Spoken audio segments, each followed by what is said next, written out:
সুফিয়ান আশ-শাওরি রাহমাতুল্লাহি আলাইহি একজন গরীব তালিবুল ইলম, তিন বন্ধু মিলে ইলম বিদ্যা অর্জন করার জন্য সফরে বের হয়েছে।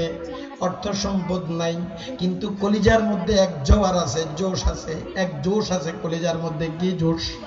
জোশটা হলো দ্বীন শিখবো, ইলম শিখবো, আলেম হব, আল্লাহওয়ালা হব। এই জজবা নিয়ে রওনা দিলেন সুফিয়ান আশ-শাওরি রাহমাতুল্লাহি আলাইহি।